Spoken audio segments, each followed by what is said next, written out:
Hoje eu vou explicar para vocês o porquê existem ações que são cotadas a menos de R$ 4 e ações que são cotadas a mais de R$ 60, tá bom?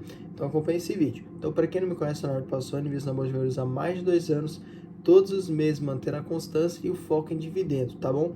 Antes de eu explicar para vocês o porquê que isso acontece, eu preciso explicar o que são empresas. Empresas são uma organização, tá? Com fins lucrativos normalmente, que é criada em fim de um propósito, né, de uma negociação, de um comércio, de um serviço. E o que são ações? Ações são parte dessas empresas que compõem o capital social. Então, normalmente, quando uma empresa é sociedade anônima, ela tem diversas ações sendo negociadas no mercado, na bolsa de valores, e que são várias pessoas de diferentes países, diferentes cidades, que podem ou não negociar aquelas ações, tá? Então, por exemplo, eu tenho ação da Vale, eu tenho ação da Copel, eu tenho ação do Banco do Brasil, assim como diversas outras pessoas possuem também. E juntando todos esses papéis, a gente compõe o capital social da empresa, tá?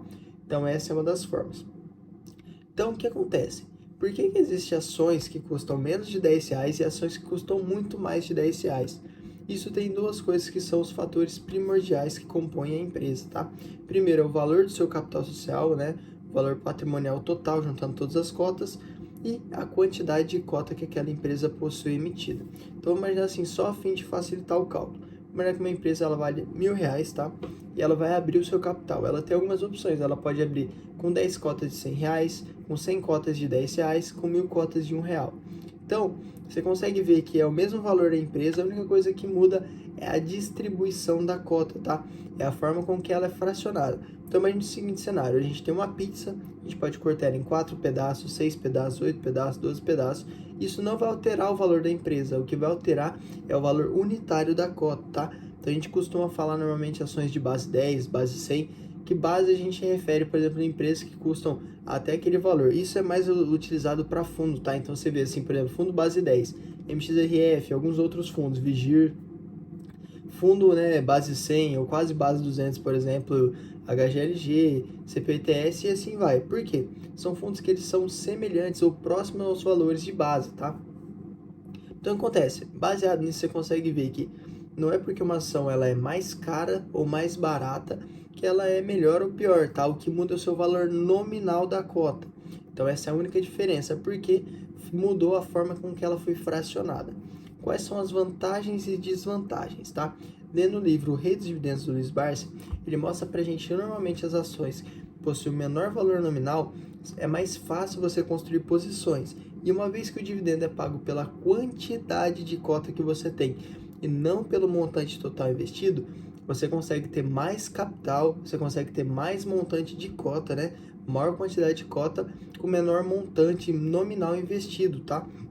Imagina o seguinte cenário: a gente tem Klabin, que ela está custando ali 4 e pouquinho. Vamos imaginar que ela custe 5, só para arredondar o cálculo. A gente tem uma Vale da Vida que está custando R$ 60. Então, com R$ 60 que eu iria comprar uma Vale, uma ação da Vale, eu posso comprar mais de 10 cotas da Klabin, tá? E por que que a gente consegue entender dessa forma? Normalmente, quando as empresas possuem menor valor nominal, tá? Você consegue construir maior posição, e se ela aumentar o dividendo expressivamente por cota, você vai aumentar também, tá?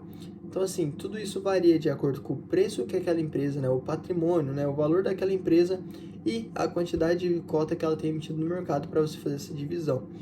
O que eu estou fazendo atualmente? Eu busco empresas que possuem um valor nominal um pouco menor, porque você consegue construir posição mais rápido, né?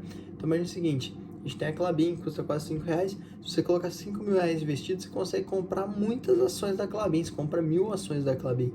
Já se você colocar os mesmos R$ 5.000 investidos em ações da Vale, você não vai conseguir comprar 100 ações da Vale, tá? Você precisa fazer esse cálculo básico. Então, assim, é mais interessante. Normalmente, o que eu consigo perceber é que ações, quando ela possui uma base menor, ela tem uma oscilação no seu preço, no sentido de valorização um pouco maior. Porque normalmente, se uma empresa ela custa R$ 4, se ela sobe 20, 30, 40 centavos, por exemplo, no valor de sua cota nominal, ela subiu em torno ali de 10%. Já uma Vale da Vida, se a gente for ver, ela custa R$ 60. Para ela subir 10%, ela tem que subir R$ 6. Então, a valorização em valor nominal é muito maior, tá? Porém, é tudo isso você precisa calcular, interpretar e ver qual faz mais sentido para você ou não.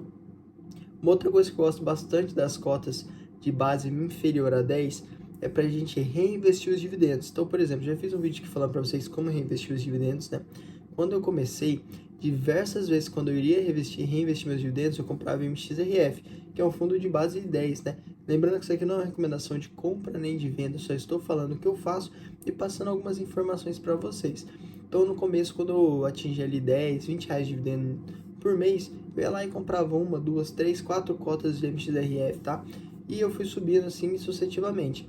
Depois de um tempo, você chega num montante que você recebe de dividendo, que você consegue recomprar ações que você quer de fato ou fundos que você quer de fato, tá? Então, por exemplo, para você fazer a bola de neve girar, talvez seja mais rápido com o MXRF, que paga um bom dividendo, do que, por exemplo, com o HGLG, né? Se a gente for trazer para a parte do dividendo também, é a mesma coisa, porque se o dividendo, por exemplo, do MXRF aumentar 2 centavos por cota, o dividend yield dele já fica muito maior, enquanto para essa mesma valorização de dividend yield, né, de percentual de dividend yield, acontecer com o HGLG é muito mais difícil, visto que o seu dividend yield o seu dividendo distribuído deveria ser, por exemplo, 2, 3 reais, né, para ter essa valorização. Então, quanto menor o valor nominal da cota, maiores as oscilações que a gente consegue ver nesses indicadores, porque qualquer valorização que eles sofrem ou qualquer dividendo que ele aumenta, eles têm uma valorização muito alta no seu dividend yield e no valor da cota, tá? Então, o que eu hoje estou tentando fazer? Comprar ações que possuem um valor nominal um pouco mais baixo para conseguir construir posição, tá? Isso se torna mais fácil você receber dividend yield, você consegue montar posições mais relevantes, tá? Então, por exemplo, você consegue montar 1.000, 2.000 cotas naquela ação, tá? E uma coisa que eu estou fazendo também, que está me ajudando demais, né? Eu estou juntando meu dividendo com meu aporte e fazendo um aporte fracionado. Por que eu faço esse aporte fracionado? Fazendo aporte fracionado, eu consigo, por exemplo, comprar várias vezes as empresas no momento melhor, pagando seu valor nominal mais baixo, tá? Para quem não sabe, tudo isso que a gente está passando aqui, tem alguns vídeos no canais mais específicos falando sobre dividendo, sobre reinvestimento de dividendo, sobre valor nominal, enfim, tem bastante vídeo aqui no canal, você pode acessar lá, tá? Então, se você gostou desse vídeo, curte, comente e compartilhe com seu amigo, com a sua amiga. Crie esse network do bem de várias pessoas falando sobre investimentos, que com certeza você vai aprender muito, muito, muito mais rápido, tá? Se você colocou alguma dúvida também, deixe nos comentários que a gente vai estar respondendo todas as dúvidas, tá?